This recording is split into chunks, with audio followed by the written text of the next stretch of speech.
Hello प्यारे बच्चों, कैसे हैं आप सभी। बहुत बहुत स्वागत है आप सभी का अमित सर की क्लास में। तो जल्दी से अपना अपना हालचाल बता दीजिए। उम्मीद करता हूं कि आप सभी प्यारे बच्चे बढ़िया, एकदम फिट फाइन, चकाचक टकाटक लल्लन टॉप।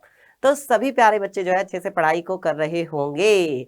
तो बेटा जी इस क्लास को शेयर कर दीजिए अपने सभी फ्रेंड्स के साथ, जितने भी आपके भाई बहन जो क्लास 9th की पढ़ाई कर रहे हैं, जो भी आपके फ्रेंड्स हैं जो क्लास 9th की तैयारी कर रहे हैं, जो क्लास 9th में पढ़ रहे हैं और मैथ्स में जिनको डर लगता है, उन सबके पास पहुंचा दो इस वीडियो को, इस क्लास को। तो बेटा आज की जो ये क्लास है, इसमें क्या होगा बेटा कि हम ये जो निर्देशांक ज्यामिति वाला चैप्टर है ना, ये बहुत ज्यादा मेरे पास डिमांड आ रही थी इस चैप्टर की, कि मतलब आप ही लोग बच्चे, मेरे से बहुत सारे बच्चे बोल रहे थे कि सर ये वाला जो चैप्टर है इसको आप ना पूरा वन शॉट में एक बार रिवाइज करवा दो, क्योंकि हमारे एग्जाम में भी आ रहा है। तो प्यारे बच्चों आज हम लेकर के आए हैं निर्देशांक ज्यामिति का वन शॉट।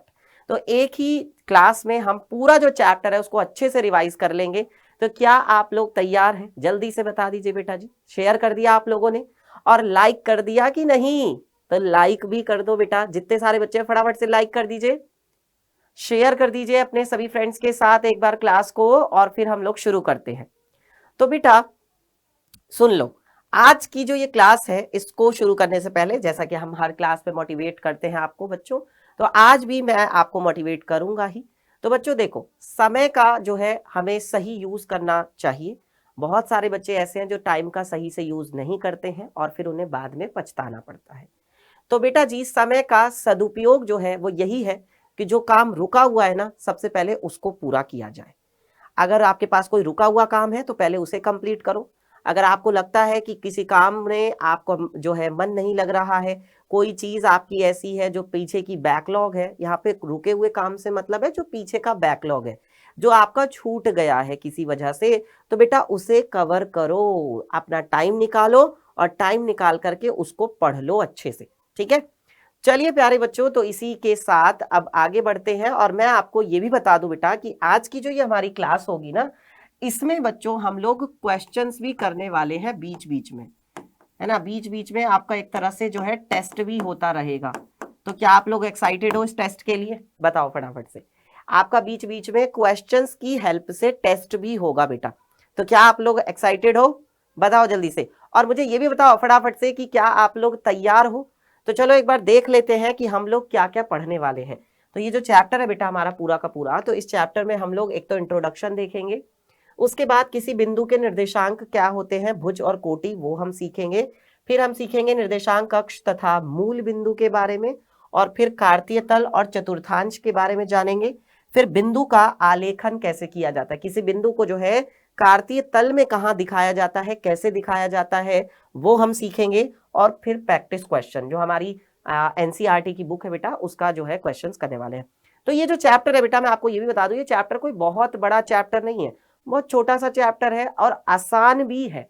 लेकिन मुझे नहीं पता कि पता नहीं बच्चों को क्यों इतना इससे भय लगता है, क्यों इतना डर लगता है। खैर मैथ्स ही उनके लिए एक डर हो जाता है अगर उन्हें कोई चीज नहीं आ रही होती है तो। लेकिन बेटा मैं आप सबसे ये बात बोलना चाहूंगा कि आप लोग जो है इसको अच्छे से पढ़ो आज इस क्लास में, और अपने बाकी दोस्तों तक भी पहुंचाना, तो तुम्हें वास्तव में पता चलेगा कि यस सर, ये जो वीडियो है, ये जो चैप्टर है, हमें बहुत अच्छे से आ गया, इसमें हमने सारी चीजें बहुत अच्छे से सीख ली है। और जैसा कि मैंने अभी आप लोगों को बोला कि बेटा हम लोग बीच बीच में ना क्वेश्चंस की प्रैक्टिस भी करेंगे, और वो जो क्वेश्चंस होंगे वो एक तरह से आपके लिए टेस्ट के तौर पर होंगे, क्योंकि वो बेटा पहले और दूसरे चैप्टर से होंगे। पहला चैप्टर है हमारा संख्या पद्धति और दूसरा चैप्टर है हमारा बहुपद, तो उनके होंगे वो क्वेश्चंस, तो वो आपके लिए एक तरह से टेस्ट के तौर पर होंगे। बीच बीच में उसका आंसर आप लोगों को करना होगा। तो क्या आप लोग तैयार हैं आज की क्लास के लिए? जल्दी से बता दीजिए सभी प्यारे बच्चे। Are you ready? पक्का पक्का?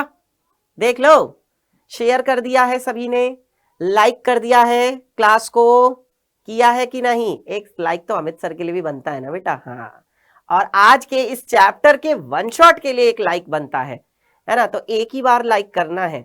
अगर तुमने 2 बार लाइक कर दिया ना तो वो फिर क्या हो जाएगा, अनलाइक हो जाएगा। तो अगर आपने लाइक कर दिया है तो दोबारा मत करना।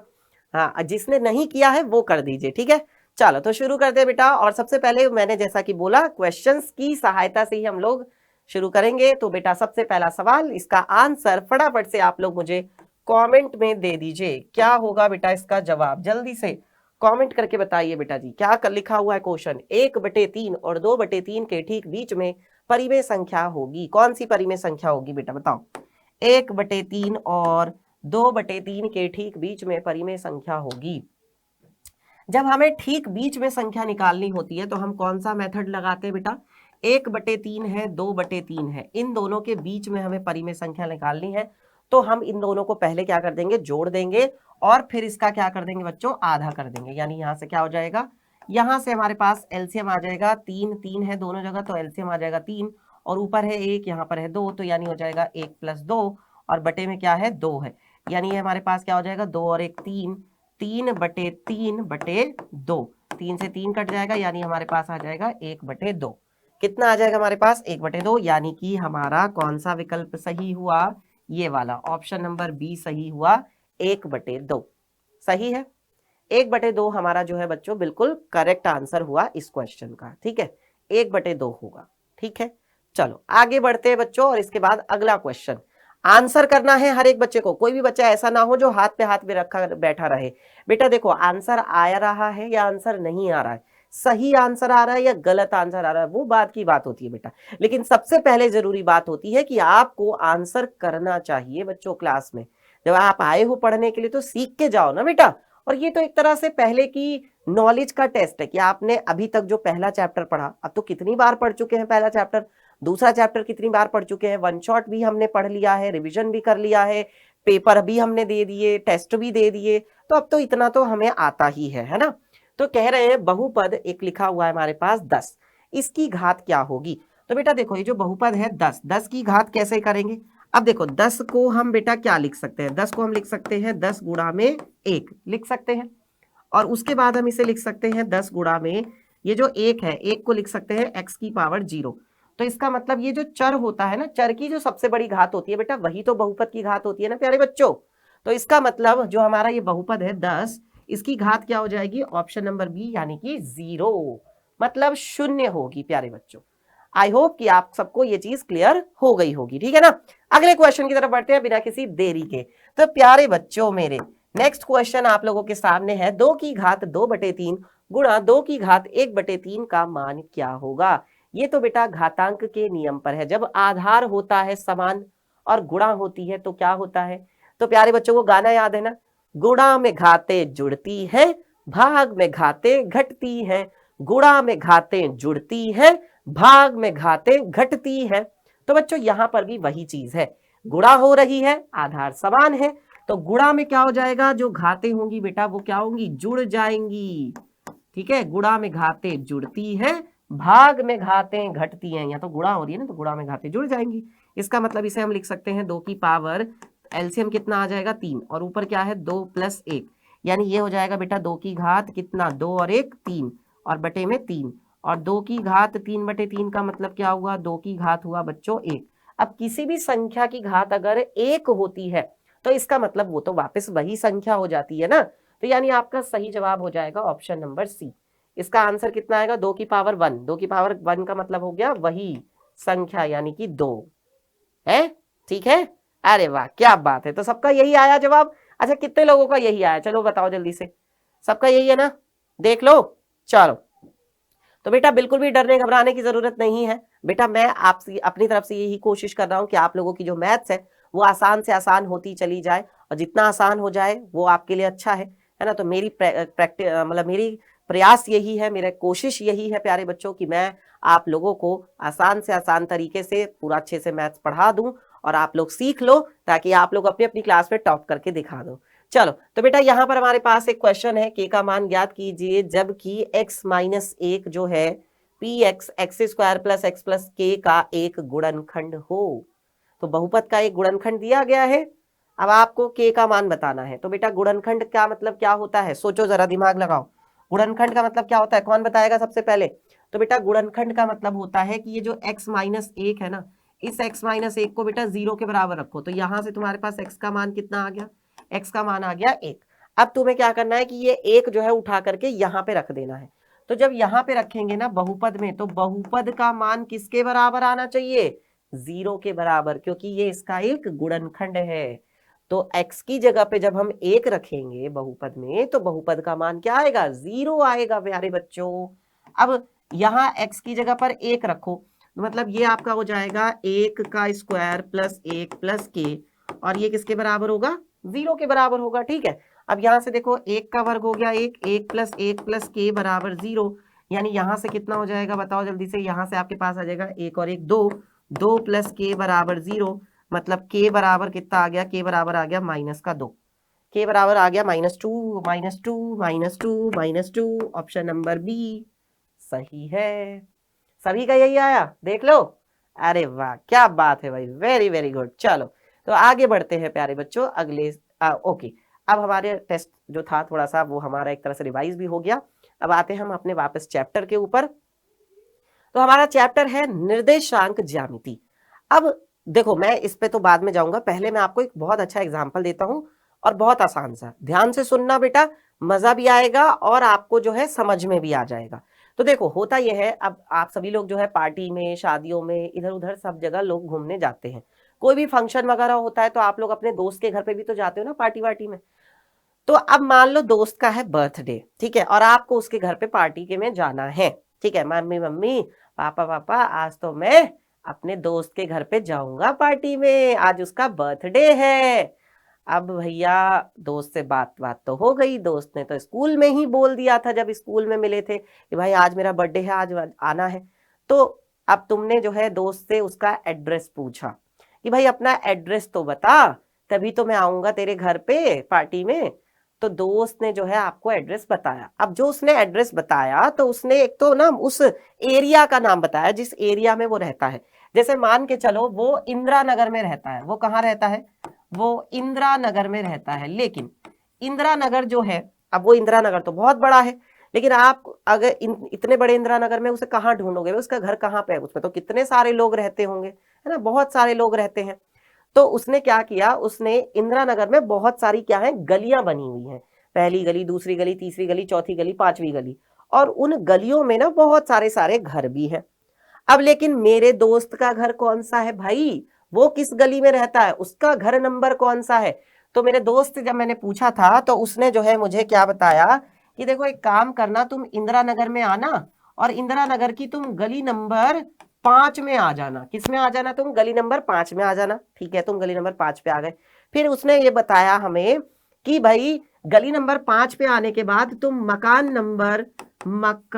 नंबर 10 पे आ जाना। तो ठीक है भाई, अब हम मकान नंबर जो गली नंबर 5 है उसके अंदर जो मकान नंबर 10 है उस पे हम पहुंच जाएंगे और वही हमारा जो है मेरे दोस्त का घर है और हम आराम से बर्थडे पार्टी एंजॉय करेंगे, है ना। लेकिन अब जरा थोड़ा सा दिमाग लगाओ प्यारे बच्चों, अगर आपका दोस्त ये दो नंबर नहीं बताता, ये 5 और ये 10 यानी गली नंबर और मकान नंबर, अगर आपका दोस्त ये दो चीजें नहीं बताता तो क्या आप उसके घर पहुंच पाते? बताओ। इसका जवाब होगा शायद नहीं, क्योंकि बेटा इतना तो आसान नहीं होता ना, इंदिरा नगर कितना बड़ा है वो कहां ढूंढते फिर। तो बेटा जी कहने का मतलब ये है कि जो ये घर था उसका, उसके घर तक पहुंचने के लिए मुझे दो नंबर्स की जरूरत पड़ी, मुझे दो संख्याओं की जरूरत पड़ी, एक 5 और एक 10। ये जो मुझे दो संख्याओं की जरूरत पड़ी, और इन दोनों संख्याओं ने मुझे क्या किया? इन दोनों संख्याओं ने एक तरह से मुझे इंस्ट्रक्शन दिया। इन दोनों संख्याओं ने मुझे ना बोला, कहा कि भाई देखो गली नंबर 5, अब भाई बहुत सारी गलियां हैं, देखो इतनी बड़ी कॉलोनी है, इस इतनी बड़ी कॉलोनी में देखो बहुत सारी क्या है गलियां हैं। तो भाई गली नंबर 5 कौन सी है? ये पहली गली है, दूसरी गली है, तीसरी गली है, चौथी गली, ये वाली है 5वीं गली। तो जो 5वें नंबर की गली है, तो मुझे क्या करना है? मुझे जो है इसमें नहीं जाना, मुझे इसमें नहीं जाना, मुझे आगे जाना, इसमें नहीं जाना, इसमें नहीं जाना, मुझे इस वाली गली में जाना है। तो एक तरह से इस संख्या ने, इस नंबर ने ना मुझे निर्देशित किया, मुझे क्या किया बेटा? इंस्ट्रक्शन दिया कि आप ना यहां मत जाओ, आप सीधा गली नंबर 5 पे जाओ, और फिर 5 नंबर गली पर जाने के बाद बेटा आप कहां पे जाओ? आप मकान नंबर जो 10 है उस मकान नंबर 10 पे जाओ। आई बात सबको समझ में यहां तक? बताओ जल्दी से, फटाफट से कमेंट करके बताइए क्या प्यारे बच्चों आपको यहां तक जितना मैंने समझाया क्या इतनी बात सभी को क्लियर हुई? तो जब तक हमें उसका मकान नंबर और गली नंबर हमें नहीं पता था तो हम उसके घर पर कैसे पहुंच पाते? तो यही बात मैं आपको समझाना चाह रहा हूं बेटा कि जो एक मकान नंबर और वो जो गली नंबर है, उन्होंने हमें इंस्ट्रक्शन देने का काम किया है, यानी उन्होंने हमें निर्देशित करने का काम किया है। समझ में आई बच्चों? बताओ यहां तक बात सभी को, जल्दी से बताइए, क्या इतना सभी को क्लियर है? फटाफट से बताओ प्यारे बच्चों। तो देखिए प्यारे बच्चों, यहां पर जो है हमारी सबसे जरूरी चीज क्या थी, मैंने जो अभी बताया वो यही थी कि भाई आपका जो है दो चीजें, एक घर नंबर और एक गली नंबर। ठीक है, अब चलिए मैं बात करता हूं कि अगर मैं बात करूं, देखो हमारे पास जो है बहुत सारी चीजें हैं बेटा, है ना। हमारे पास जितनी भी चीजें हैं, रेखा हो गई, वक्र हो गई, आकृति हो गई, कोई भी लाइन है, रेखा का मतलब है कोई भी लाइन है, वक्र है, आकृति है, ये सब चीजें किस किस से मिलकर बनी है? तो देखो प्रत्येक रेखा हो गई, वक्र हो गई या आकृति हो गई, ये बिंदुओं से जो है बेटा मिलकर के बनी होती है। और बेटा जितने भी बिंदु होते हैं ना, उनका क्या होता है बेटा, एक पता होता है, यानी कि उनका क्या होता है बच्चों, एक एड्रेस होता है। ठीक है, जितने भी बिंदु यानी कि जो जितने भी पॉइंट्स होते हैं, है ना, जितने भी क्या होते हैं बच्चों, पॉइंट होते हैं, उन पॉइंट्स का क्या होता है, एड्रेस। और एक तरह से पॉइंट को आप कैसे समझ सकते हो, घर की तरह। अभी जैसा आपने देखा कि घर का एड्रेस होता है, वैसे ही बेटा बिंदु का भी एड्रेस होता है। अब सुनो, देखो जैसे हमारे पास कोई भी रेखा है, तो ये जो लाइन है, ये लाइन हम देख पा रहे हैं, इस पर बहुत सारे ना क्या होंगे, बिंदु होंगे, यानी बहुत सारे बिंदुओं को मिलाने से हमें क्या मिली होगी, ये रेखा मिली होगी। जब मैंने ऐसे बहुत सारे बिंदुओं को क्या किया होगा, जब मैंने ऐसे बहुत सारे जो है बिंदुओं को मिलाया होगा, तब जाकर के मुझे ये जो है रेखा मिली होगी। इस तरीके से आ रही है बात समझ में सभी को? ठीक है, अब देखो मेरे पास क्या है, एक मेरे पास देखो इस तरीके से कोई एक रेखा है, ये मेरे पास क्या है, ये मेरे पास एक कोई वक्र है। ठीक है, वक्र का मतलब होता है जो एक तरह से इस तरह से घुमावदार होता है, ये भी एक तरह से क्या होता है, बहुत सारे बिंदुओं को मिलाने से मिलता है ना। बहुत सारे जो अलग अलग दिशा में होते हैं बिंदु, उनको जब हम मिलाते हैं ना, तब जाकर के हमें क्या मिलता है बच्चों, ये वक्र मिलता है। ठीक है, अब जो भी हमारे पास जितनी भी क्या होती है, आकृति होती है, जैसे कि हमारे पास मान लीजिए एक त्रिभुज है, तो त्रिभुज में भी क्या होगा बेटा, त्रिभुज में भी बहुत सारे बिंदुओं को क्या किया गया होगा, देखो इस तरीके से ना, इस पे भी बहुत सारे बिंदु होंगे। तो इन जब बहुत सारे बिंदुओं को मिलाया गया होगा, इस तरीके से जब इन बहुत सारे बिंदुओं को मिलाया गया होगा, तब जाकर के हमें क्या मिला होगा बच्चों, ये आकृति मिली होगी। क्लियर है यहाँ तक सभी को? इतना सभी को समझ में आता है कि नहीं आता है, बताओ जल्दी से। इतना सभी को समझ में आता है? चलो ठीक है, अच्छी बात है। तो बेटा मैंने ये बोला कि जो घर है या जो बिंदु है, ये बिंदु कह लो या घर कह लो, दोनों की बात एक ही है, क्योंकि घर का भी हमें पता है क्या होता है, एड्रेस होता है, और जो बिंदु होता है बेटा, बिंदु का भी क्या होता है, एड्रेस होता है। अभी घर के लिए भी बच्चों हमें दो चीजें चाहिए होती हैं, है ना।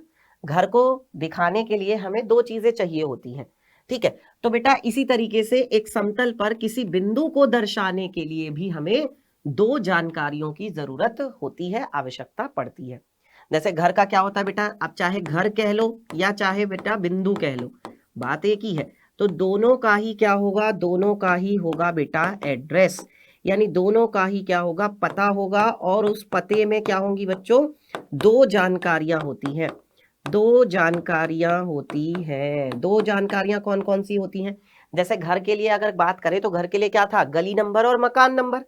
भाई घर के लिए अगर बात करें तो घर के लिए था बेटा, घर के लिए क्या था, एक तो था गली नंबर और दूसरा क्या था, दूसरा था हमारे पास मकान नंबर। ठीक है, तो वैसे ही प्यारे बच्चों जो बिंदु है, बिंदु के लिए भी बच्चों क्या होती हैं, दो चीजें होती हैं। दो चीजें कौन कौन सी होती हैं? एक को बेटा हम बोलते हैं भुज और दूसरे को हम बोलते हैं बेटा कोटि। एक होता है भुज और दूसरा क्या होता है, कोटि। भुज और कोटि, तो इन दोनों के बारे में अब हम लोग पढ़ने जा रहे हैं। ठीक है, चलिए अब सबसे पहले बात करते हैं कि भाई ये जो हम इतना कुछ पढ़ने जा रहे हैं, इतना सारा जो हमने ये पढ़ा है या जो हमें आगे पढ़ना है, इसके बारे में बताया किसने, कैसे हम किसी बिंदु तक पहुंच सकते हैं? तो इसके बारे में बताया था रेने दकार्ते जी ने, जिन्हें निर्देशांक ज्यामिति का जनक कहा जाता है। जनक मतलब कि इन्होंने ही चूंकि बताया था, तो इन्हीं को बेटा इसका पिता भी माना जाता है, निर्देशांक ज्यामिति का। ठीक है, तो इनका नाम क्या था, इनका नाम था बेटा रेने दकार्ते। रेने दकार्ते, तो रेने दकार्ते जी ने चूंकि हमें बात बताई थी सारी निर्देशांक ज्यामिति के बारे में, इसीलिए इन्हीं के नाम पर जो है, क्योंकि इनके नाम में क्या आ रहा है, कार्ते, है ना, इनके नाम में आ रहा है कार्ते, तो इसीलिए इस पद्धति को जो इन्होंने हमें बताई उसको हम बोलते हैं बच्चों कार्तीय पद्धति। क्या बोलते हैं हम इसको, कार्तीय पद्धति कहा जाता है, कार्टीशन सिस्टम, कार्तीय पद्धति। जैसे निर्देशांक, जैसे हमारे पास संख्या पद्धति है, वैसे ही बेटा कार्तीय पद्धति है, ठीक है। तो जिसमें किसी बिंदु के बारे में पढ़ा जाता है, किसी बिंदु के बारे में सीखा जाता है, कैसे उसके बिंदु के निर्देशांक होते हैं, क्या क्या होते हैं, मूल बिंदु क्या होता है, ये क्या होता है, वो क्या, सारी चीजें, ठीक है। चलो, तो सबसे पहले बच्चों मैं आपको एक छोटा सा एग्जांपल देता हूं, देखो सब लोग ध्यान से सुनना और मुझे कमेंट करके बताना।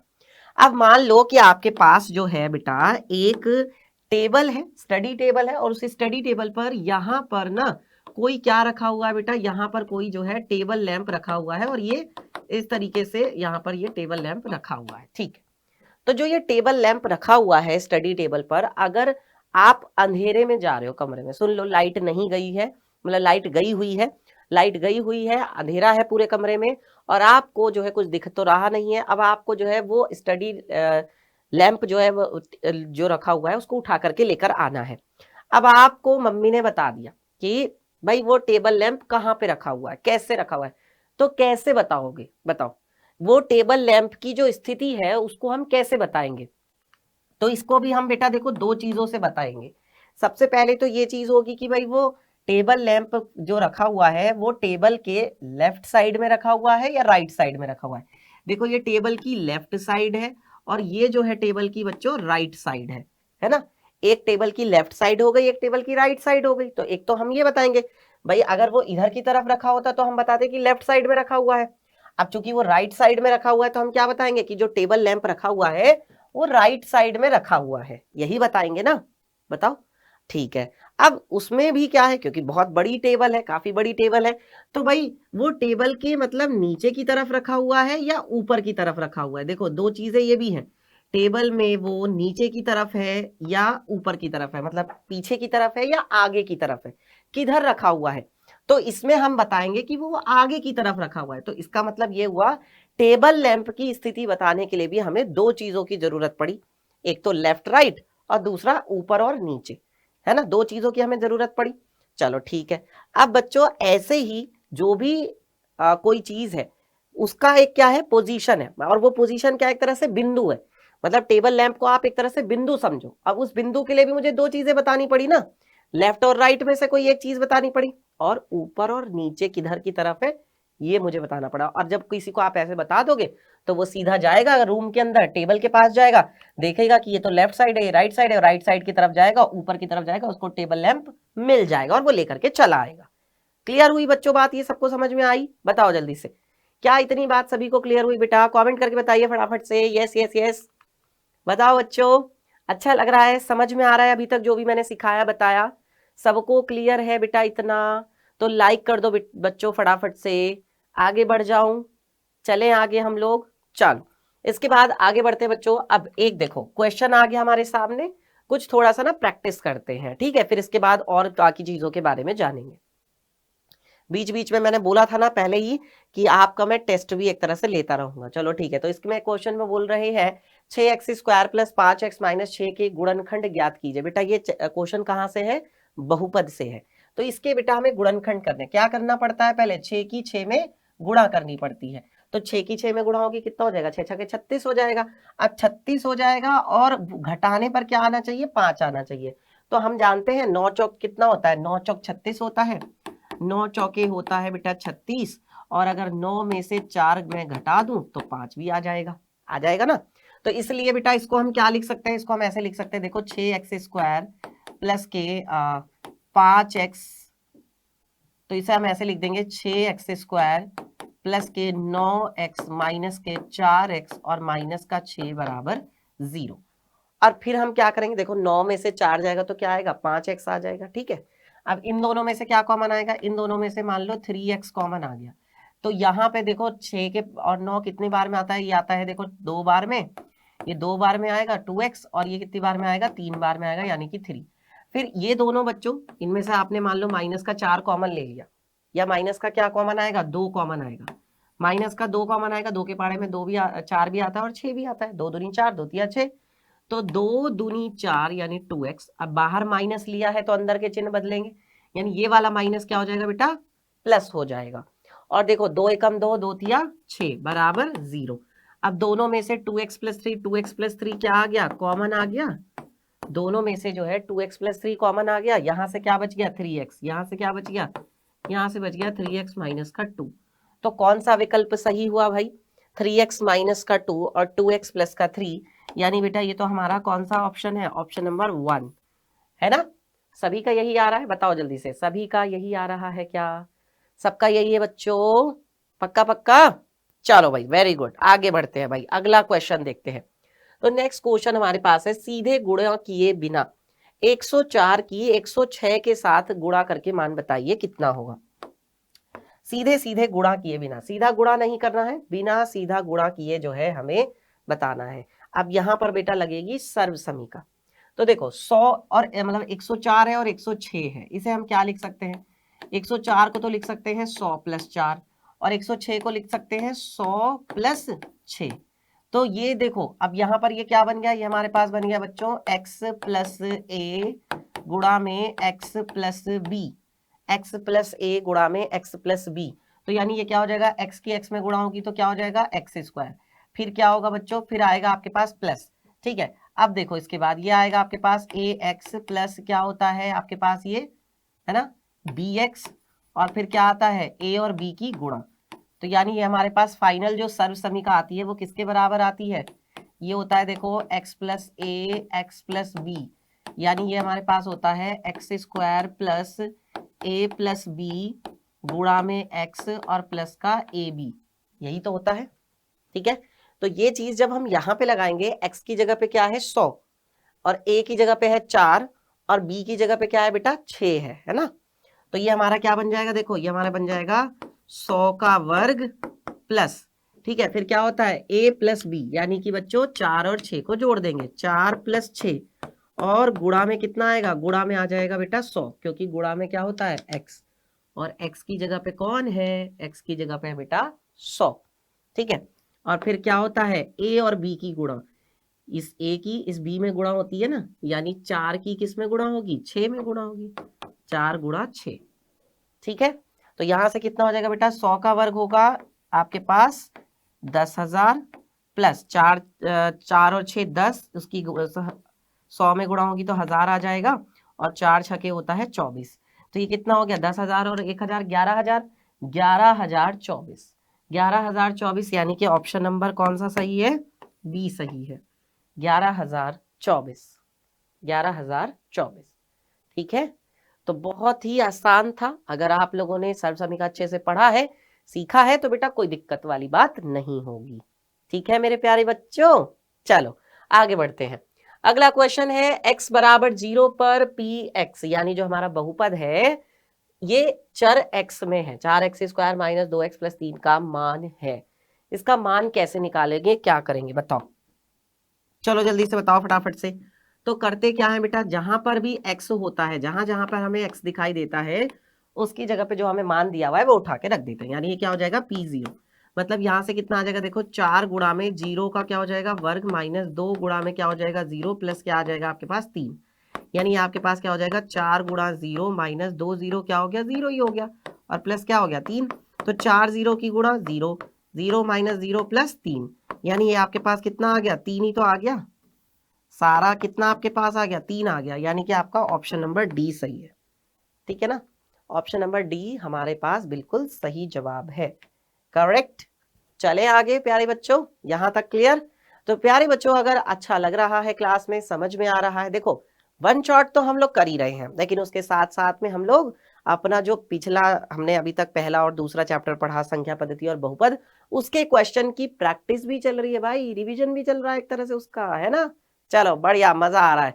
नेक्स्ट अगला सवाल बेटा, पी एक्स बराबर ये हमारे पास है, इसके गुणनखंड क्या होंगे, तो कैसे निकालते हैं बेटा इसके गुणनखंड, ध्यान दो क्या करना होता था, पहले 10 की किस में गुणा करोगे, इस 10 की गुणा होगी 4 में, तो 10 चौक 40, 40 कैसे गुणनखंड की क्या आ जाए 3 आ जाए, तो 8 पंजे 40, ठीक, और 8 में से 5 गया तो 3 भी आ जाएगा, यानी इसी को हम क्या लिख सकते हैं, इसी को देखो हम ऐसे लिख सकते हैं बेटा 10x स्क्वायर ठीक है, 3x लाना है तो 8x में से 5x घटा दो और माइनस का क्या है 4, 8 पंजे 40 होता है, 8 में से 5 जाएगा तो 3 आ जाएगा। ठीक है, अब यहां से क्या होगा बच्चों, देखो 10x और 8x दोनों किसके पहाड़े में आएंगे, 2x के पहाड़े में, है ना, 2x के पहाड़े में, 2 के पहाड़े में आएंगे, 2 पंजे 10 हो जाएगा और 2 चौके 8 हो जाएगा, 4 बार में आ जाएगा ये।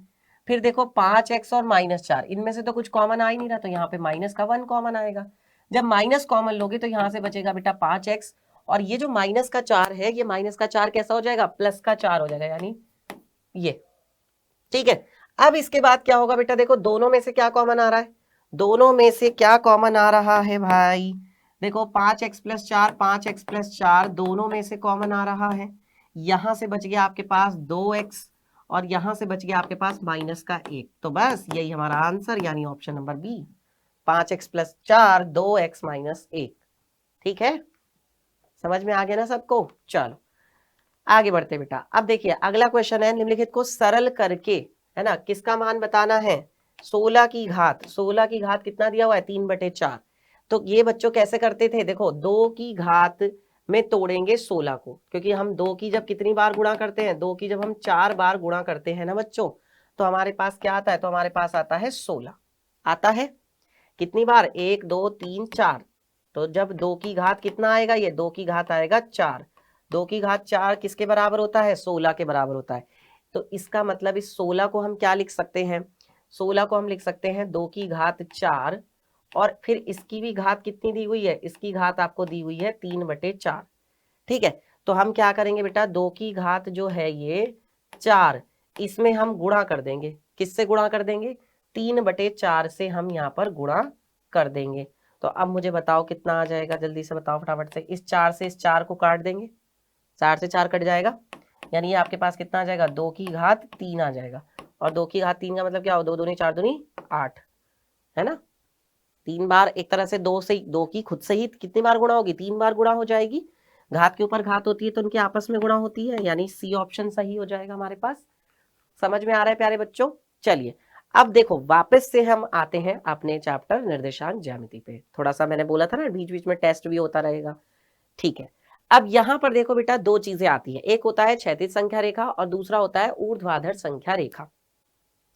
ये 2 चीजें ये क्या होती है, देखो क्षैतिज का मतलब क्या होता है, क्षैतिज का मतलब होता है बेटा लेटी हुई, एक तरह से लेटी हुई, है ना, लेटी हुई संख्या रेखा। और ऊर्ध्वाधर का मतलब क्या होता है, ऊर्ध्वाधर का मतलब होता है बेटा खड़ी हुई, है ना, ऊर्ध्वाधर का मतलब होता है खड़ी हुई संख्या रेखा।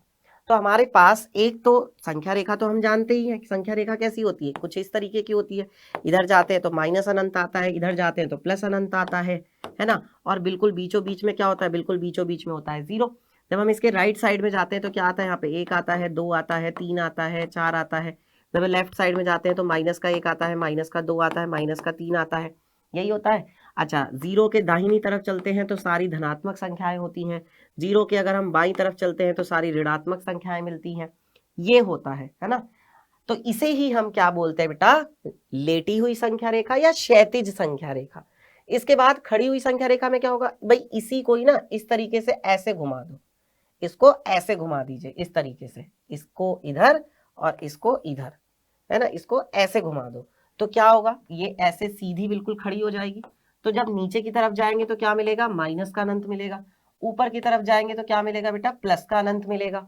और सेम क्या होगा, जैसे यहाँ पर बीच में 0 होता है, ऐसे ही यहाँ पर भी क्या होगा, बिल्कुल बीचों बीच में 0 होगा।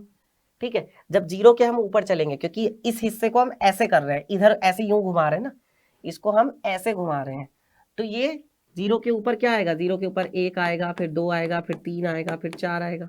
और जब नीचे जाएंगे तो क्या आएगा, -1 आएगा, -2 आएगा, -3 आएगा, -4 आएगा। यानी कहने का मतलब क्या है, कहने का मतलब ये है कि ये भी एक तरह की संख्या रेखा ही है, जैसे ये थी, ऊपर की तरफ चल रहे हैं तो प्लस की संख्याएं मिल रही हैं, नीचे की तरफ जा रहे हैं तो माइनस की संख्याएं मिल रही हैं।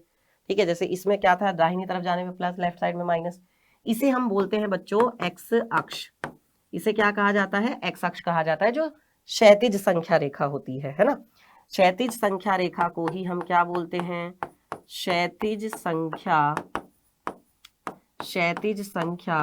रेखा। तो क्षैतिज संख्या रेखा को ही क्या कहा जाता है बच्चों? एक्स अक्ष कहा जाता है। और जो ये खड़ी हुई संख्या रेखा होती है इसको हम बोलते हैं ऊर्ध्वाधर ऊर्ध्वाधर ऊर्ध्वाधर संख्या रेखा, है ना। और इसको क्या बोलते हैं बच्चों? इसको हम बोलते हैं वाई अक्ष। इसको बोला जाता है वाई अक्ष। इसको एक्स अक्ष बोलते हैं, उसको हम वाई अक्ष बोलते हैं। तो वो जो दो जानकारियां मैंने अभी आपको बताया था ना, अभी मैंने आपको दो जानकारियां बताई थी बिंदु के बारे में कि अगर मुझे किसी बिंदु तक पहुंचना है तो उस बिंदु तक पहुंचने के लिए बेटा मुझे दो जानकारियों की जरूरत पड़ती है। एक होता है एक्स अक्ष पर चली गई दूरी और दूसरा होता है वाई अक्ष पर चली गई दूरी। एक गली नंबर और दूसरा मकान नंबर। आया बात समझ में? अब देखो, जो ये निर्देशांक ज्यामिति के जनक थे ये बहुत बच्चों आलसी थे। तो अब इन्होंने कैसे बताया? ये अपने में ना मस्त ऐसे बेड पे लेटे हुए थे मस्त आराम से। आहा, इनका मानना ये था कि अगर कोई व्यक्ति जो है बेड पे लेटा हुआ है तो इसका मतलब ये नहीं है कि वो आलसी ही है ना। लेटे लेटे भी बहुत से मतलब कि सोचने विचारने वाले बहुत सारे काम जो है किए जा सकते हैं। तो ये जो है जब अपने बेड पे लेटे हुए थे तो इन्होंने लेटे लेटे उस दीवार पर देखा। इनकी कमरे की जो दीवार थी उस दीवार पर ना एक चींटी चल रही थी। तो उस चींटी को इन्होंने लेटे लेटे, अरे हाँ चींटी, तो भाई चींटी की जो है पोजीशन का पता लगाना पड़ेगा कि ये चींटी कहाँ पर है। अगर मुझे किसी व्यक्ति को ये बताना पड़ जाए कि ये चींटी तक कैसे पहुंचा जाए, है ना, तो मैं कैसे बताऊंगा? तो इन्होंने ये बताया कि आप एक काम करो, है ना। इन्होंने अक्षांश और देशांतर का जो है तरीका बताया था। मतलब इन्होंने जो तरीका बताया था वो अक्षांश और देशांतर पर ही बेस्ड था, ठीक है। और अक्षांश और देशांतर के बारे में हम लोगों ने भूगोल में भी पढ़ रखा है, ठीक है। अब बच्चों यहां पर सुनो, तो उन्होंने ये बताया कि भाई देखो आपको क्या करना पड़ेगा, आपको जो है इस तरीके से जाना पड़ेगा दीवार पर और फिर आपको इस तरीके से जाना पड़ेगा दीवार पर। तो आप जहां पर भी चींटी है उस चींटी तक जो है आप पहुंच जाओगे। इन्होंने ये बताया था, ठीक है। चलो अब वापस से आते हैं अपने इस चीज पर। तो कार्तीय तल क्या होता है? मैंने अभी क्यों बताया बेटा कार्तीय तल इसे क्यों कहा जाता है? क्योंकि रेने दकार्ते जी ने इसके बारे में बताया था, तो इसीलिए इसका नाम इन्हीं के नाम पर रखा गया है कार्तीय। इनके नाम में से कार्तीय लिया गया है ना। चलो, तो और चतुर्थांश क्या होता है? तो देखो जब हम क्या करते हैं, जब हम अपनी, एक तो हमारे पास क्या होती है क्षैतिज संख्या रेखा होती है, ठीक है। और एक हमारे पास क्या होती है, एक हमारे पास होती है ऊर्ध्वाधर संख्या रेखा। ये हमारे पास दो संख्या रेखाएं होती है, एक क्षैतिज संख्या रेखा होती है और एक हमारे पास ऊर्ध्वाधर संख्या रेखा होती है।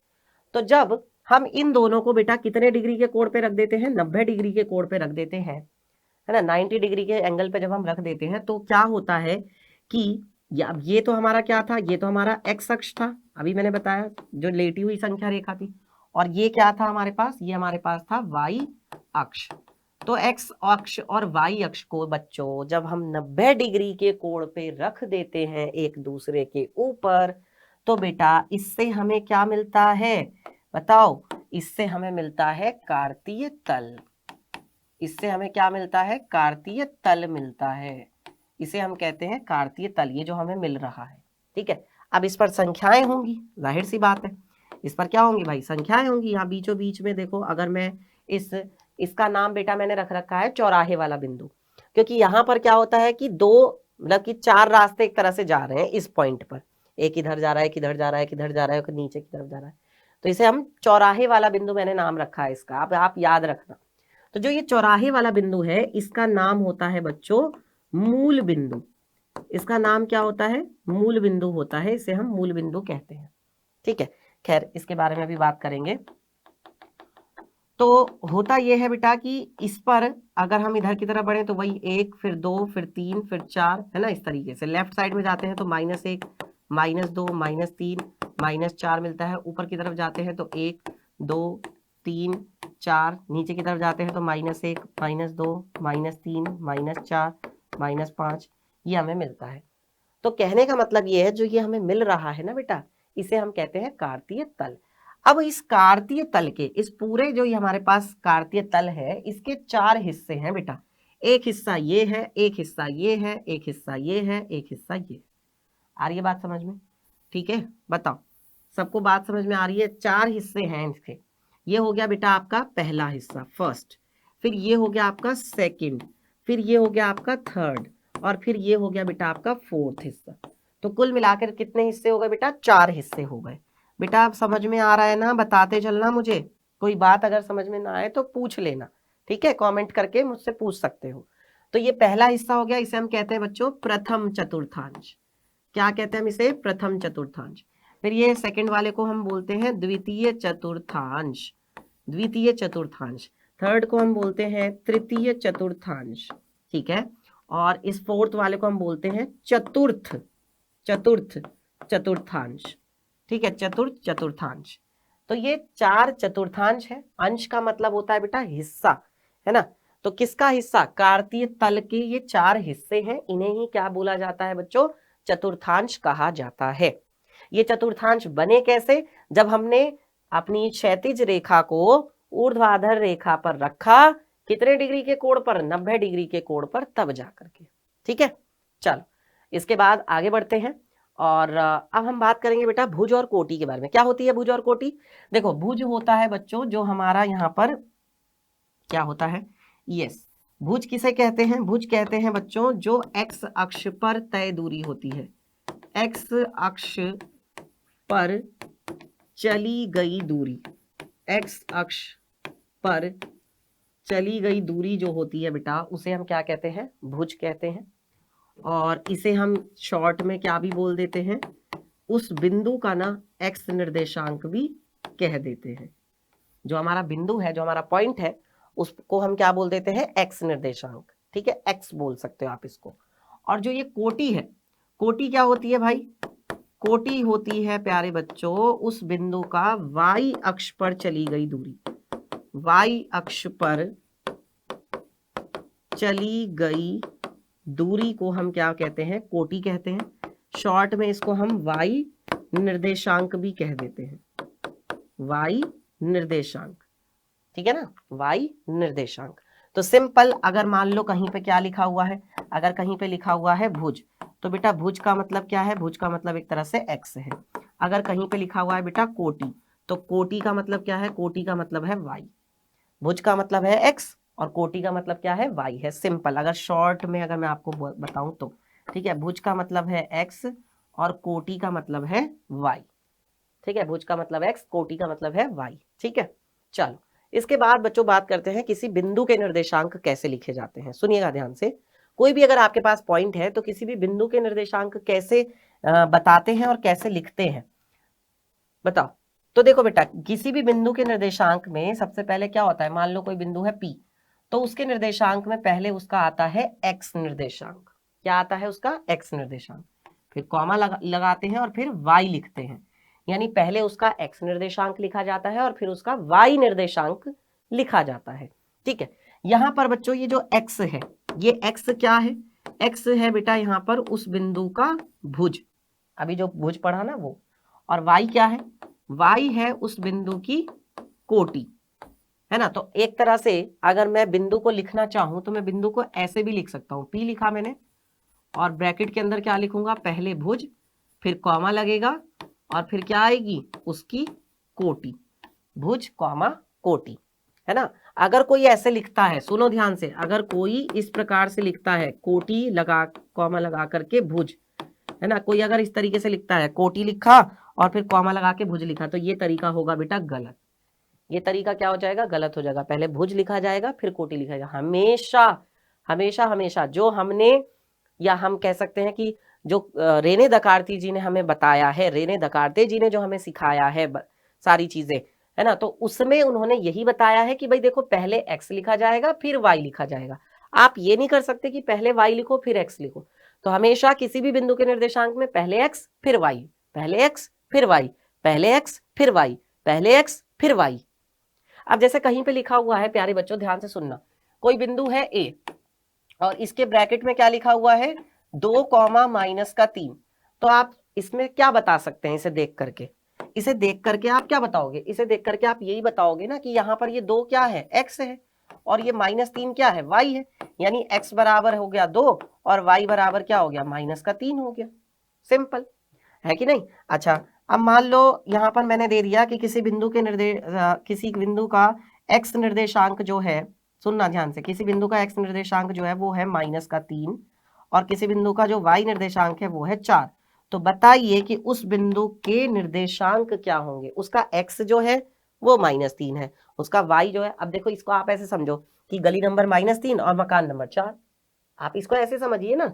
तो बेटा उस बिंदु के निर्देशांक क्या होंगे, वो जो बिंदु है मान लो वो Q बिंदु है, तो उस Q बिंदु के निर्देशांक क्या होंगे, पहले x लिखा जाएगा, यानी बेटा पहले -3 लिखा जाएगा, और फिर क्या लिखा जाएगा, फिर लिखा जाता है बच्चों y, यानी कि +4, -3, 4। आई बात सबको समझ में प्यारे बच्चों, बताओ जल्दी से, सभी को यहां तक क्लियर हो गया क्या, पक्का पक्का। तो इसमें कोई डाउट, किसी को कोई दिक्कत नहीं है ना। चलो आगे बढ़ते हैं। तो बिंदु के निर्देशांक आपको पता चल गया है, और अब आप मुझे बताएंगे ओके किसी बिंदु के को आप कैसे पहचानते हैं कि वो किस निर्देशांक मतलब किस तल में होगा। तो देखो इसके बारे में भी बता देता हूं, कैसे बताते हैं कि कौन सा बिंदु जो है किस तल में होगा, किस चतुर्थांश में होगा। अब हम जानते हैं कि भाई ये हमारा जो है क्या है, एक्स अक्ष है, यानी इधर की तरफ चलेंगे तो प्लस होगा, ऊपर की तरफ ये हमारा वाई अक्ष होता है तो ऊपर की तरफ इसमें प्लस होगा, इधर जाएंगे तो माइनस होगा, और नीचे जाते हैं तो माइनस होता है ना। राइट साइड में प्लस, लेफ्ट साइड में माइनस, ऊपर प्लस नीचे माइनस, ठीक है। आप इसे ऐसे भी देख सकते हैं कि ये होता है इधर प्लस का एक्स और इधर क्या होता है माइनस का एक्स, ऊपर होता है प्लस का वाई और नीचे होता है माइनस का वाई, ठीक है। तो बच्चों ये जो बीचों बीच में जो ये बिंदु होता है जिसे हम क्या बोलते हैं, इस बीचों बीच वाले बिंदु को, जिसे मैंने चौराहे वाला नाम दिया है, चौराहे वाला बिंदु है ना, इसको बोला जाता है बच्चों मूल बिंदु। तो इसके निर्देशांक क्या हो जाते हैं, 0 0, क्योंकि x के लिए भी यहाँ पे 0 होता है और y के लिए भी 0 होता है। जब आगे बढ़ते हैं तो ये 1 आता है, 2 आता है, 3 आता है, 4 आता है, वो तो एक अलग बात है। -1, -2, -3, -4, शुरुआत तो यहीं से होती है ना बेटा, क्योंकि शुरुआत यहीं से होती है। जब शुरुआत यहीं से होती है तो इसीलिए इसको क्या बोला जाता है, इसको बोला जाता है शुरुआती बिंदु। शुरुआती बिंदु यानी शुरुआती मतलब इसको हमने नाम रखा हुआ है, इसका नाम बता देता हूं, इस बिंदु का नाम है बच्चों ओरिजिन। ओरिजिन, ओरिजिन मतलब जहां से शुरुआत होती है, जहां से क्या होती है बेटा, शुरुआत होती है, इसको हम बोलते हैं मूल बिंदु। क्या बोलते हैं इसको, हम मूल बिंदु कहते हैं, ठीक है। अच्छा अब दोनों आगे सुनना जरा ध्यान से। मान लो मैं बात कर रहा हूं बेटा प्रथम चतुर्थांश की, कोई बिंदु यहां पर है पहले में, तो इसके चिन्ह कैसे होंगे, आपको पता है कि भाई किसी भी बिंदु के निर्देशांक में पहले x लिखा जाता है, फिर क्या लिखा जाता है, y लिखा जाता है।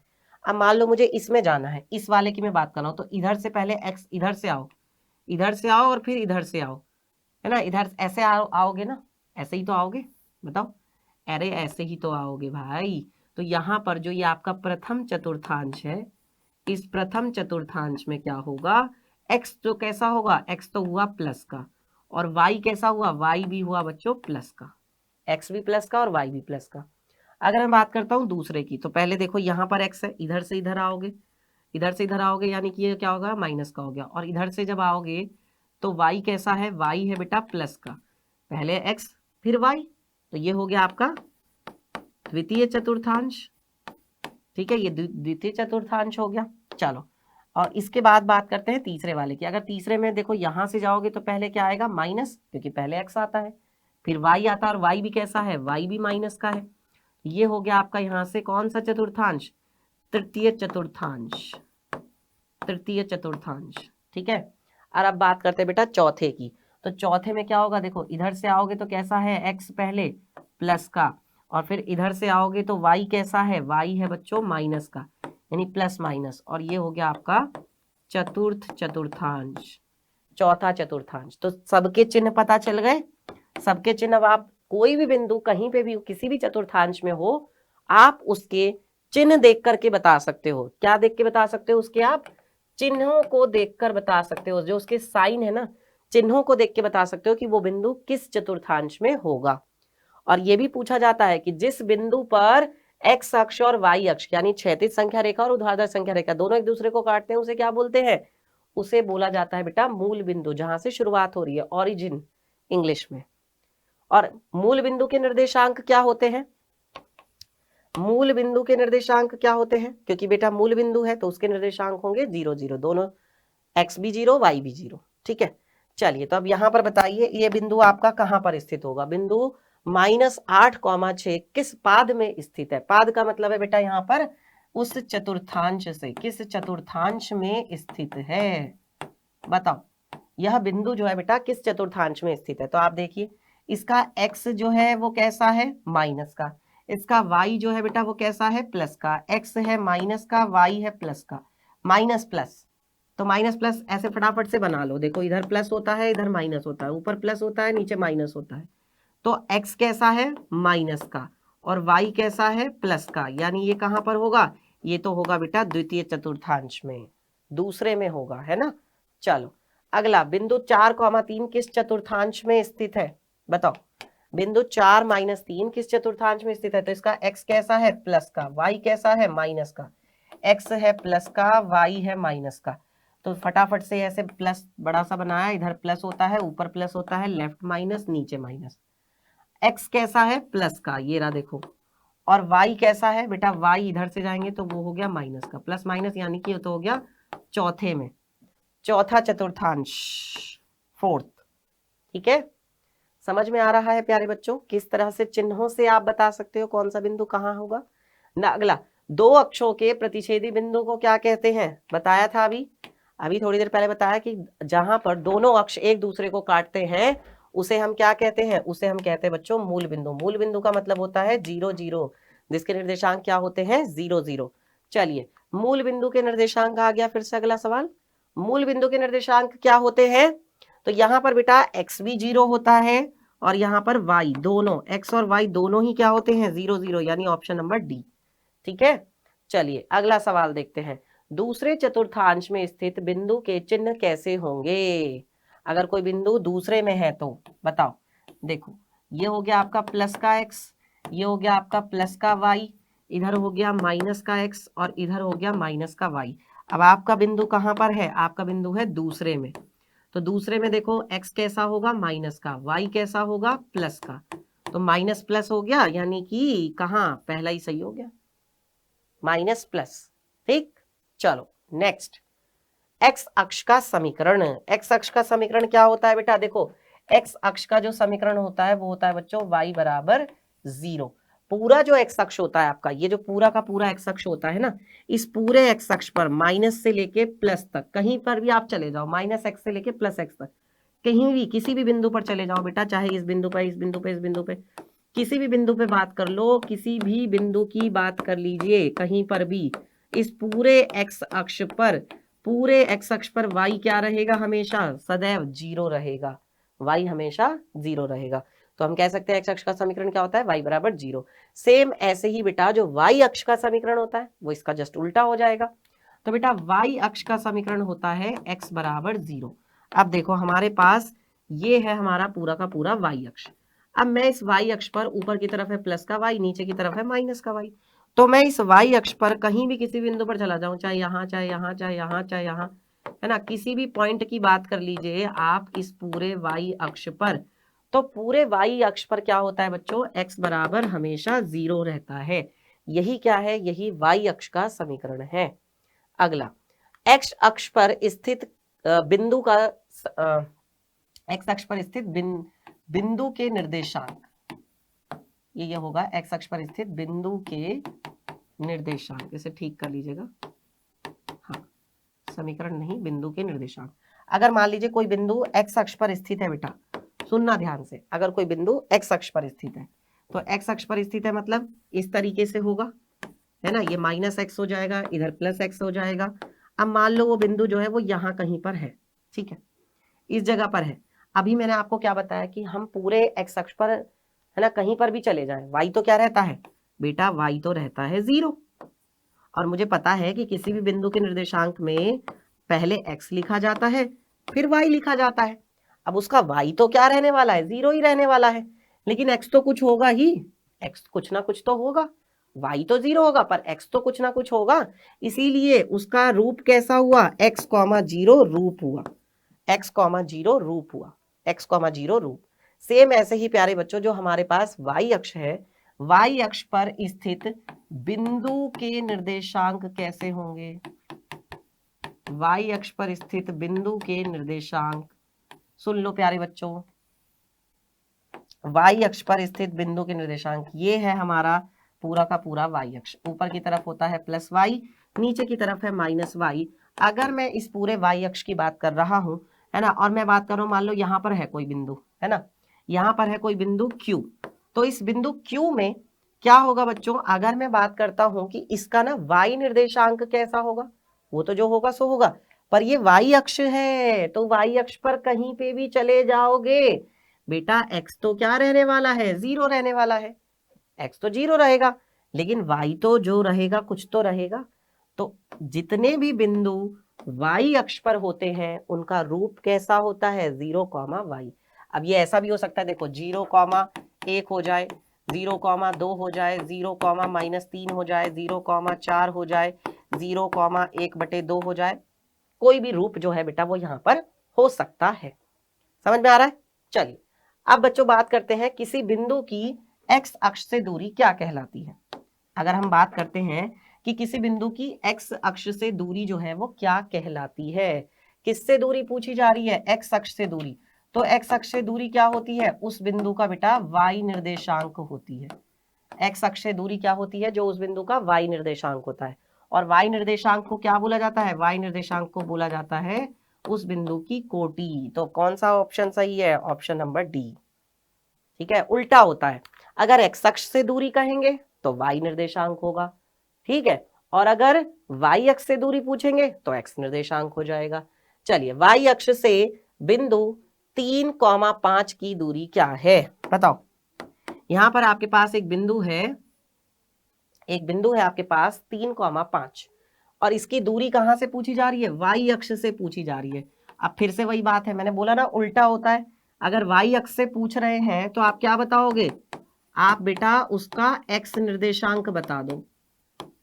तो x निर्देशांक यहाँ पर कितना है, यही तो x है और ये y है, तो x निर्देशांक कितना है, 3, तो इसका मतलब क्या हो जाएगा, ऑप्शन नंबर सी सही है। ठीक है ना। चलो, y अक्ष पर किसी बिंदु के निर्देशांक किस रूप के होते हैं, अब बताइए। अगर कोई बिंदु कहां पर स्थित है, अगर कोई बिंदु बेटा y अक्ष पर है तो जाहिर सी बात है उसका x तो क्या होगा, 0 होगा, x 0 होगा। अब x 0 कहां पर है, यहां पर है और यहां पर है, लेकिन y कुछ ना कुछ तो होगा, y थोड़ी जरूरी, ये तो कोई जरूरी नहीं है कि y भी 0 होगा, y भी कुछ भी हो सकता है, हाँ, लेकिन x 0 होगा ये फिक्स है, x 0 होगा बेटा, ये तो क्या है, ये तो फिक्स है। ठीक है, तो यानी ऑप्शन नंबर डी, x 0 होगा ये फिक्स है, पर y कुछ भी हो सकता है। ठीक है, चलो अगला सवाल, किसी बिंदु की y अक्ष से जो दूरी है उस बिंदु का क्या कहलाता है, किससे दूरी पूछी जा रही है, y अक्ष से दूरी पूछी जा रही है। मैंने अभी बताया कि जब इसमें क्या होता है बेटा, उल्टा होता है, अगर y अक्ष से दूरी पूछ रहे हैं तो क्या होगा, जल्दी बताओ, अगर y अक्ष से दूरी पूछ रहे हैं तो क्या होगा, तो बेटा वो होगा आपका x निर्देशांक, x निर्देशांक होगा ना, और x निर्देशांक का मतलब क्या हुआ, जो उस बिंदु का क्या है, भुज है। x निर्देशांक को ही भुज कहा जाता है, y निर्देशांक को तो कोटि कहते हैं, भुज नहीं कहते, गलत है ये। ठीक है, चलो, x अक्ष पर किसी बिंदु का y निर्देशांक कितना होता है, बताना। कहां पर बिंदु है, बिंदु कहां पर है, बिंदु है बेटा x अक्ष पर, पूरे x अक्ष पर, कहीं से भी कहीं तक चले जाओ, शुरू से लेके एंड तक, पूरे x अक्ष पर, तो क्या होता है, y बराबर 0, y तो पूछ रहे हैं, तो y क्या होता है, 0 होता है, y क्या होता है बेटा, 0 होता है। ठीक है, चलिए, कार्तीय तल में, अब ये आपके बेटा प्रश्नावली का सवाल है, एक्सरसाइज के क्वेश्चन है, किसी कार्तीय तल में किसी बिंदु की स्थिति निर्धारित करने वाली क्षैतिज और ऊर्ध्वाधर रेखाओं के नाम क्या है। वो जो क्षैतिज रेखा और ऊर्ध्वाधर रेखा उन्हें क्या बोला जाता है, क्षैतिज रेखा पहले लिखा हुआ है, क्षैतिज रेखा, क्षैतिज को बोलते हैं x अक्ष, और फिर लिखा हुआ है ऊर्ध्वाधर रेखा, ऊर्ध्वाधर को बोला जाता है y अक्ष, यानी ऑप्शन नंबर बी सही है, x अक्ष तथा y अक्ष। ठीक है, ये आपकी बेटा बुक के सवाल हैं, जो आपकी NCERT की जो किताब है, NCERT की जो बुक है ना, उसके क्वेश्चंस हैं बच्चों ये। ठीक है, आ रहा है समझ में, वन शॉट है, तो बेटा टॉपिक भी पढ़ाया मैंने आपको पहले, और अब मैं आपको क्वेश्चन भी करवा रहा हूँ साथ के साथ, आपकी जो प्रैक्टिस हो जाए ताकि अच्छे से अच्छी। चलो, इसके बाद अगला है, क्षैतिज और ऊर्ध्वाधर रेखाओं से बने तल के प्रत्येक भाग का क्या नाम है। बेटा देखो 4 हिस्से होते हैं, वो जो कार्तीय तल होता है उसके 4 हिस्से होते हैं, हर हिस्से का नाम है, तो उसे हम क्या बोलते हैं बेटा, चतुर्थांश कहते हैं। 4 ही तो हिस्से होते हैं, चतुर्थांश कहते हैं, पहला, दूसरा, तीसरा, चौथा। ठीक है, अगला है उस बिंदु का नाम बताइए जहां क्षैतिज और ऊर्ध्वाधर संख्या रेखा प्रतिच्छेद होती हैं। प्रतिच्छेद मतलब एक दूसरे को काटती हैं। किस बिंदु पर काटती हैं? वो चौराहे वाला बिंदु, और चौराहे वाले बिंदु को क्या बोला जाता है? मूल बिंदु। क्या बोलते हैं? मूल बिंदु कहते हैं। ठीक है, चलो अब मूल बिंदु के निर्देशांक क्या होते हैं बताना जरा जल्दी से कमेंट करके। कौन बताएगा फटाफट से? सबसे पहले कौन जवाब देता है? मूल बिंदु के निर्देशांक क्या होते हैं? तो मूल बिंदु के निर्देशांक होते हैं भाई 0 0। ठीक है, चलिए अब यहां पर हमारे पास एक आलेख है, इस आलेख से हमें किसके निर्देशांक बताने हैं? बी के निर्देशांक बताने। ये रहा बी, कहां पे है बी भाई? देखो ये रहा बी। तो बेटा बी के निर्देशांक बताने के लिए, कोई भी बिंदु हो उसके निर्देशांक बताने के लिए पहले एक्स बताते हैं फिर वाई बताते हैं, है ना? पहले एक्स होता है फिर वाई। अब एक्स कहां पर है? ये है एक्स, तो इससे मुझे यहां आना पड़ा, तो यहां आया तो कहां पे आया? -5 पे आया, यानी एक्स तो क्या है? -5। अभी 2 ऑप्शन में है, ठीक है। और वाई पे जाने के लिए कहाँ जाना पड़ेगा? वाई पे जाने के लिए ऐसे जाना पड़ेगा, क्योंकि वाई अक्ष तो ये है ना, तो इधर जाना पड़ेगा वाई अक्ष पे। यहाँ पे गया तो क्या मिला? 2, प्लस का 2 मिला है ना, माइनस का नहीं मिला, तो ये नहीं है, ये वाला सही है। ठीक है, चलिए अगला देखते हैं। नेक्स्ट है बेटा, आलेख से बिंदु सी के निर्देशांक बताइए। ये आलेख दिया हुआ है, इससे सी का बताना है। सी कहाँ पे है? ये रहा सी। तो वही पहले एक्स पे जाएंगे, तो एक्स पे जाएंगे तो यहां से इस तरीके से इधर गए, ये है ना एक्स अक्ष, तो ये क्या मिला हमें? यहाँ पे 5 मिला। और वाई पे जाने के लिए लेफ्ट साइड में जाएंगे तो क्या मिला? -5 मिला है, +5 और -5 मिला है, +5 और -5, यानी ऑप्शन नंबर सी। प्लस का 5 और -5, पहले एक्स होता है फिर वाई होता है ना? पहले एक्स फिर वाई। तो एक्स हमारे पास कितना है? +5, और वाई कितना है? -5। ठीक है, बिंदु -3, -5 के द्वारा पहचाना गया बिंदु क्या है? यहां देखो, पहचानो। देखो भाई, ये -3 तो कौन है? एक्स है, और ये -5 कौन है? वाई है, क्योंकि पहले एक्स होता है फिर वाई होता है। तो इसका मतलब एक्स पर -3, एक्स पर -3 कहाँ पे है? ये रहा। और वाई पर -5, वाई पर -5 कहाँ पे है? ये रहा, देखो। तो बेटा इन दोनों का आपको कटान बिंदु लेना पड़ेगा। इन दोनों का क्या लेना पड़ेगा? कटान बिंदु। देखो दोनों कहाँ पे कट कर रहे हैं? इसकी सीध में आए ऐसे, और इसकी सीध में आए ऐसे, तो दोनों कहाँ पे कट कर रहे हैं? दोनों बेटा देखो यहाँ पे कट कर रहे हैं, इस जगह पे। और ये तो कौन सा बिंदु है? ये तो बेटा आपका बिंदु ई है, ई बिंदु है। ठीक है, नेक्स्ट क्वेश्चन। निर्देशांक 2, -4 द्वारा पहचाना गया बिंदु कौन सा है? 2, -4, 2 और -4। एक्स क्या है? 2, एक्स है 2, ये रहा देखो 2, और वाई कितना है? -4, ये रहा। तो भाई इसकी सीध ली ऐसे और इसकी सीध ली ऐसे, तो ये जी पर काट रहे हैं। कहाँ पे काट रहे हैं? जी पे। बिंदु जी हो जाएगा, बिंदु जी, बिंदु जी। ठीक है, बिंदु डी का भुज है। बेटा जी बिंदु डी का क्या पूछा जा रहा है? भुज पूछा जा रहा है। भुज का मतलब होता है एक्स, एक्स पूछा जा रहा है, तो डी कहाँ पर है? ये रहा डी। अब इस डी से एक्स बताना है तो भाई एक्स अक्ष पे आना पड़ेगा ना। ये रहा एक्स अक्ष पे कितना? 6, एक्स अक्ष पे कितना है? 6 है, ऑप्शन बी। अगला, बिंदु एच की कोटि। कोटि का मतलब क्या है? कोटि का मतलब है बेटा वाई, कोटि का मतलब है वाई। तो वाई कहां पर है? वाई कहां पर है भाई? किसके लिए बात कर रहे हैं? एच बिंदु के लिए। एच बिंदु कहां पर है? देखो ये रहा एच। अब वाई पर जाने के लिए तो वाई अक्ष पर जाना पड़ेगा ना। वाई अक्ष पे गए तो कहां पे पहुंचे? -3 पे पहुंचे, यानी ऑप्शन नंबर सी। ठीक है, समझ में आ गया सभी को? चलिए, बिंदु एल के निर्देशांक क्या होंगे भाई? बिंदु एल के निर्देशांक बताओ, एल कहां पर है? ये रहा देखो एल यहाँ पे। अब जो ये एल बिंदु है बेटा, ये तो केवल कहां पर है? देखो ये एल बिंदु तो केवल वाई अक्ष पर है, यहां पर है एल। ये एल बिंदु कहां पर है? Only on, only on, only on Y axis. ये केवल एक्स, ये केवल वाई अक्ष पर है। अब अगर ये केवल वाई अक्ष पर है बच्चों, तो इसका एक्स तो क्या रहेगा? 0 रहेगा, और इसका y क्या हो जाएगा? देखो y कितना है इसका? 5। तो x 0 है और y 5 है, x 0 y 5, option number B, है ना? ठीक है, चलो बिंदु M के निर्देशांक है। अब M कहां पर है, देखो ये रहा M। अब ये जो M है बिंदु बेटा, ये ओनली ऑन x एक्सिस, ये केवल x अक्ष पर है, ये y पे नहीं है, इसमें y का कोई रोल नहीं है। तो मतलब y का रोल नहीं है यानी y क्या है, y 0 है।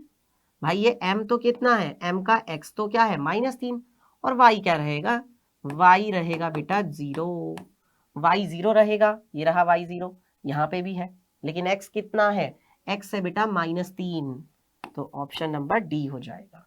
x -3 है तो यानी ऑप्शन नंबर डी होगा। ठीक है, चलो बिंदु 4 3 में भुज है। 4 3 में भुज क्या होगा, देखो पहले वाला होता है आपका x, दूसरे वाला होता है आपका y, और x को ही क्या बोलते हैं, भुज कहते हैं, यानी कि हो जाएगा आपका 4, ऑप्शन नंबर बी। ठीक है, नेक्स्ट, तीसरे चतुर्थांश में स्थित बिंदु के चिन्ह कैसे होंगे, तीसरे की बात कर रहे हैं, ये है तीसरा वाला। ठीक है, इधर प्लस होता है, इधर प्लस, इधर माइनस, इधर माइनस, तो इधर से आएंगे ये भी माइनस का, इधर से आएंगे ये भी माइनस का, दोनों माइनस के, ऑप्शन नंबर डी हो जाएगा। ठीक है, चलिए मूल बिंदु के निर्देशांक क्या होता है, भाई मूल बिंदु से तो शुरुआत ही होती है, और मूल बिंदु का नाम क्या रखा गया है, चौराहे वाला बिंदु, यानी कि प्यारे बच्चों इसके निर्देशांक हो जाएंगे 0 0। इंग्लिश में क्या कहते हैं इसको, इंग्लिश में इसको बोला जाता है ऑरिजिन, यानी कि मूल बिंदु। चलिए अगला बताइए, बिंदु -2 4 का भुज और कोटि क्या है। देखो पहले वाला क्या होगा, पहले वाला होगा x, बाद वाला क्या होगा y, और x को ही क्या बोलते हैं भुज, y को क्या बोलते हैं कोटि, यानी ये -2 तो क्या हो जाएगा भुज, और 4 क्या हो जाएगा कोटि, ये रहा ऑप्शन नंबर ए। ठीक है बच्चों, अच्छा लग रहा है, अगर अच्छा लग रहा है बेटा जी तो लाइक कर दीजिए फटाफट से, जितने सारे बच्चों को अच्छा लग रहा है बेटा लाइक कर ही दो। मुझे लगता है कि आपका ये पूरा चैप्टर आज एक क्लास में पूरा फिनिश हो जाएगा, और अच्छे से तैयार भी हो गया विद क्वेश्चंस, सवालों के साथ, टॉपिक भी पढ़ा और उसके बाद आपने जो है क्वेश्चन प्रैक्टिस भी की है। चलिए अगला, बिंदु 0 -3 स्थित है। अब जरा ध्यान से सोच समझ के जवाब देना।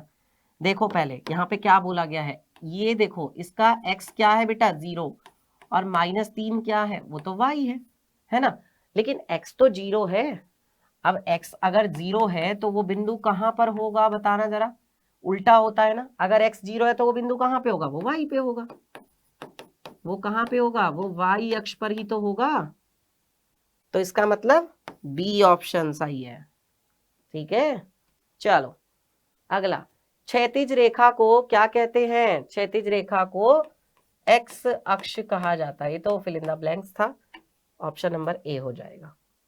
ठीक है, समझ में आया सभी को। चलिए अब प्यारे बच्चों ये है आपका आज का homework, this is your homework, इसका आंसर आप लोग मुझे कमेंट करके बताएंगे। आज के लिए प्यारे बच्चों बस इतना ही, मुझे लगता है मैंने जितना भी कुछ था इसमें वो सारा कुछ पढ़ा दिया है, कुछ भी नहीं बचा है बेटा इसमें, सब कुछ पढ़ा दिया है, क्वेश्चंस भी करवा दिए हैं, आपकी जो एक्सरसाइज है ना बुक में उसका एक एक सवाल करवाया है बेटा मैंने, आप ध्यान से देखना, और जितना मैंने पढ़ाया है बच्चों इसकी प्रैक्टिस जरूर करना।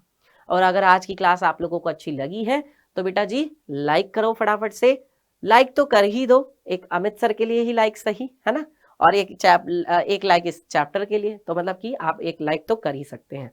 तो प्यारे बच्चों मिलते हैं अब आपसे अगली क्लास में, तब तक के लिए आप अपना ध्यान रखिए, अच्छे से पढ़ते रहिए, और सबसे जरूरी चीज है बेटा प्रैक्टिस प्रैक्टिस प्रैक्टिस, जब तक खुद से प्रैक्टिस नहीं करोगे सब कुछ बेकार है ना। और मैथ्स में तो बेटा प्रैक्टिस ही होती है, मैंने आपको पढ़ा दिया, मैंने आपको सिखा दिया, अब आपकी बारी है प्रैक्टिस करने की, बाकी तो बेटा आपके अमित सर आपके साथ हैं, फिर डरने की क्या बात है।